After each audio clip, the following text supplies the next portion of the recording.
You've probably heard about the Dubai royal family.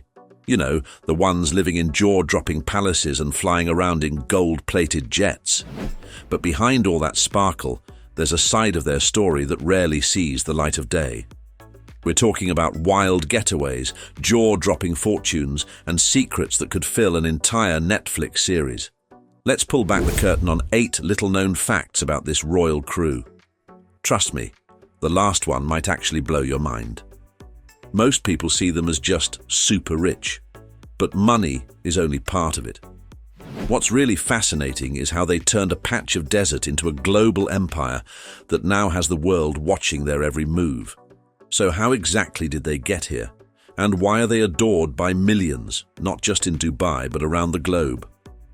Long before Dubai became a land of shiny skyscrapers and indoor ski slopes, it was just a quiet little village by the sea. A group called the Bani Yas tribe made their way there, and in 1833 they took charge and started building something big, though no one back then could have guessed just how big. Fast forward to years later, a boy named Mohammed was born in 1949. He grew up watching his family lead the city, and when his older brother suddenly passed away, Mohammed stepped in to take the lead in 2006. From that moment on, Dubai changed. Fast. Under Sheikh Mohammed's rule, the city exploded with luxury. Giant towers shot up from the sand, massive malls popped up everywhere, and Dubai turned into a playground for the ultra-rich. People started calling it the city of the future. But Sheikh Mohammed wasn't just the man behind the city's glow-up. He also wore a lot of hats. He's the vice president, the prime minister, and the guy in charge of defending the entire country. Basically, if something big is happening in the UAE, he's probably calling the shots. He's not just powerful, he's crazy rich too. Try to wrap your head around this. His fortune is around $18 billion. That's enough money to buy hundreds of private jets and still have room left for a few islands. He's not just the boss of Dubai, he's also the vice president and prime minister of the UAE. His decisions ripple across the world and the city he's helped shape. It's dripping in luxury, dreams and mystery. But here's the thing, while everyone sees the glitz, private islands and sky-high towers, there's a whole other side of his life that's just as wild. Maybe even wilder. Sheikh Mohammed has had 6 wives, and one of them was the super well-known Princess Haya of Jordan. She wasn't just royalty, she went to Oxford, won awards riding horses, and turned heads with her style. Together, they had 2 kids, Sheikha Al-Jalila and Sheikh Zayed. Born into a life most people couldn't even imagine, these kids grew up in a world of castles, custom toys, and more gold than a pirate ship. But in 2019, everything flipped. Princess Haya packed up and secretly left Dubai with the kids. Where did she go? London. And that move kicked off a storm of headlines, courtrooms, and secrets spilling out fast. Just 1 year later, a UK judge made a jaw-dropping ruling. Sheikh Mohammed had allegedly kidnapped 2 of his other daughters, Sheikha Latifa and Sheikha Shamsa, and had even threatened Haya. That court case? It became one of the messiest and most expensive royal dramas ever. By the end of 2021, Sheikh Mohammed was ordered to pay Haya a massive $730 million in a divorce settlement.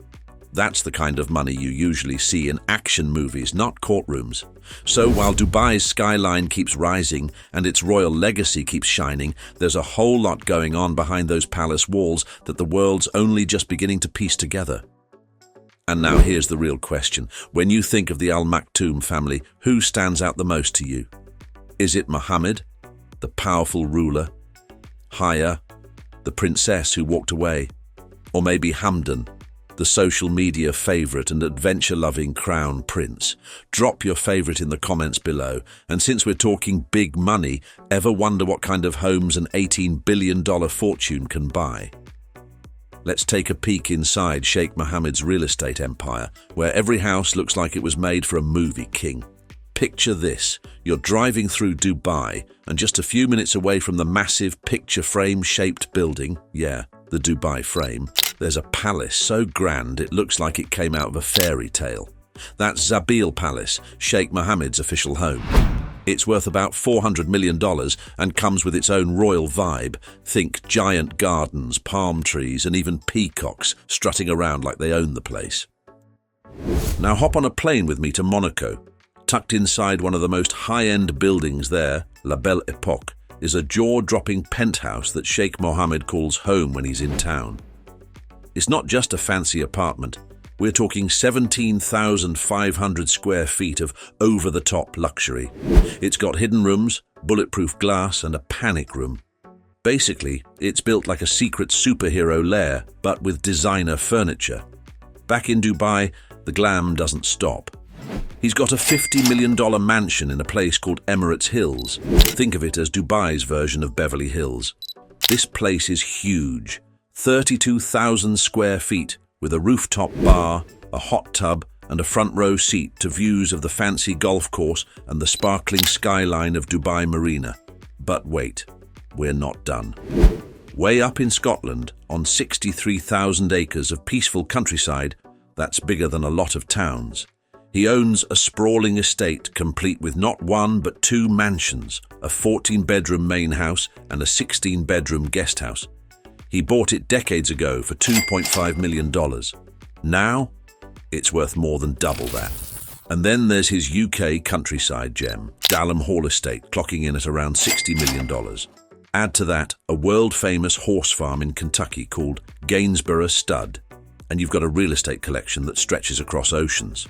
From Europe to the Middle East to the United States, Sheikh Mohammed's homes aren't just houses, they're castles, mansions, and luxury fortresses that scream wealth and power.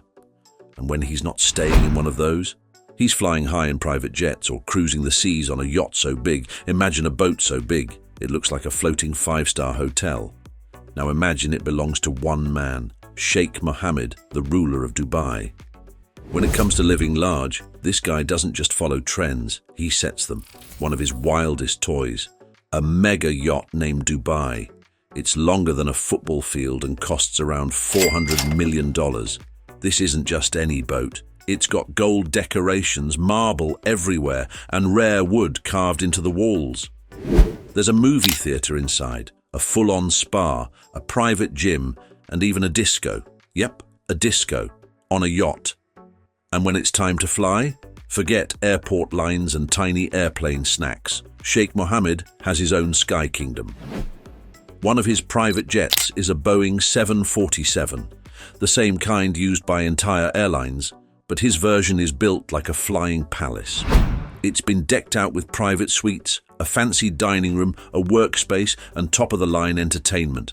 The price tag? Around $300 million. But wait, there's more. He also has a customized Airbus A380. That's one of the biggest planes in the world, and most people only see it when flying on long-haul trips. But for Sheikh Mohammed, it's just another ride, tailored with every luxury you can imagine. Forget the yachts, the jets, and the glittering towers. There's one thing that really has Sheikh Mohammed's heart: horses. Not just any horses, though. We're talking about sleek, lightning-fast racehorses that cost more than most people's homes. Before the palaces and private planes, Sheikh Mohammed was just a young guy with a serious love for the racetrack. Back when he was studying in Cambridge, he'd skip meals and spend whatever cash he had on train rides to horse races across the UK. It wasn't about the money, it was about the thrill of watching pure speed in motion. Fast forward a few decades, and that obsession turned into something massive. In 1996, Sheikh Mohammed launched the Dubai World Cup, a horse race so big and bold it made the rest of the world stop and take notice. Suddenly, Dubai was on the map, not just for skyscrapers, but for the richest horse race on the planet. And then there's Darley Stud, tucked right next to Dalham Hall in England. It's the largest horse breeding farm in the world. Worth around $500 million. It's not just a place for horses. It's the beating heart of a racing kingdom that Sheikh Mohammed built from the ground up. But the story doesn't stop with him. His son, Sheikh Hamdan, the Crown Prince of Dubai, grew up around the sport and caught the bug too. Now he runs his own racing empire, complete with one of the biggest collections of elite horses on earth. His stables, under the name Shadwell, include over 200 mares and some of the most prized stallions in the business.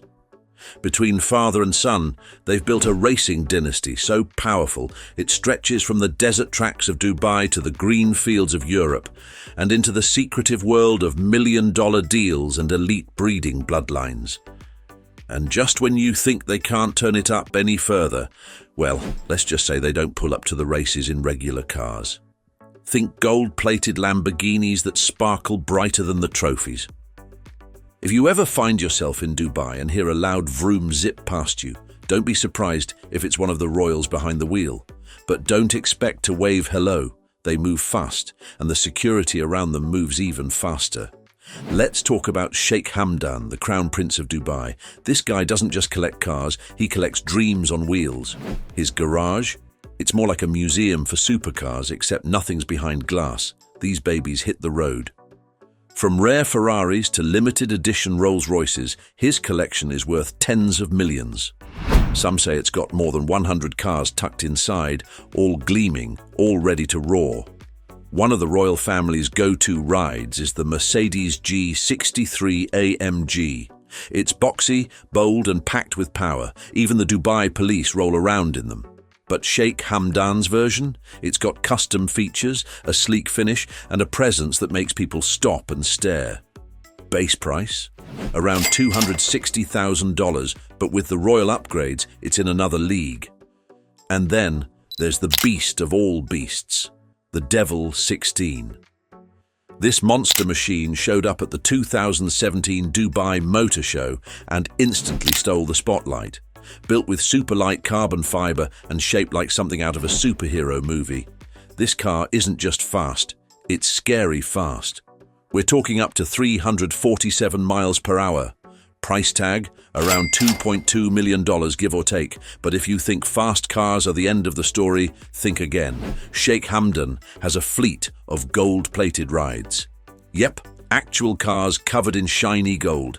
Just the gold cars alone are said to be worth nearly $60 million.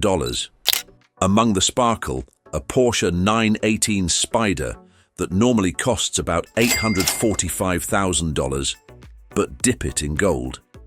That price shoots way up. He's also got a $2 million Lamborghini Aventador, a shiny Mercedes G63, a custom Range Rover, 2 Rolls-Royces, a Bugatti, and a Ferrari. All wrapped in blinding gold that could probably be seen from space. Being rich isn't just about having shiny cars or big houses, it's also about how you show up. And when it comes to showing up in style, Sheikh Mohammed doesn't play small. He dresses like a man who owns empires, because, well, he does. Most days you'll spot him wearing sharp, custom-made suits that fit like they were stitched right onto him. These aren't just any suits either. They come from some of the top fashion designers in the world. His clothes speak before he even says a word. And when it comes to his favorite labels, think big names like Gucci, Louis Vuitton, and Zegna, the kind of brands where even a simple tie can cost more than a car payment. For Sheikh Mohammed, every outfit is carefully planned, down to the buttons, fabric, and stitching. It's not about showing off, it's about looking powerful, polished, and ready to rule. But don't think he only sticks to Western fashion. He also wears traditional Arabic clothing with just as much pride and just as much flair. His white kandura and crisp gutra aren't ordinary by any stretch. They're made from the softest, most luxurious fabrics, and they always look perfectly pressed. Whether he's attending a major event or just walking through Dubai, Sheikh Mohammed wears tradition like royalty. And accessories. Oh, he's all about the little things that make a big impact.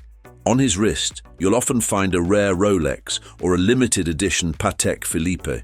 These aren't just watches, they're like tiny treasure chests that cost hundreds of thousands of dollars. Every piece adds to his overall look, confident, elegant, and always in control. But fashion isn't the only place he's flexing billion-dollar energy. Now let's talk about airports. Most people just use airports. Sheikh Mohammed builds them. He's not only the man behind Dubai's luxury airline, Emirates, he also transformed the city's airport into one of the busiest and flashiest in the world. Terminal 3? Yeah, that's his brainchild. And it's not just for catching flights. It's got fine dining, a hotel, spas, and even a gym. Basically, it's a flying palace launch pad. And just when people thought Dubai couldn't go any bigger, he dropped a new plan. In April 2024, Sheikh Mohammed gave the green light to something wild. A brand new mega airport at Al Maktoum International. The price tag? $35 billion. That's right, billion with a B. This airport won't just be big, it's set to be the biggest ever built on Earth. When it's done, it'll be able to welcome 260 million people a year. That's like the entire population of Brazil flying through one place. And it won't just be an airport, it'll be an entire mini-city.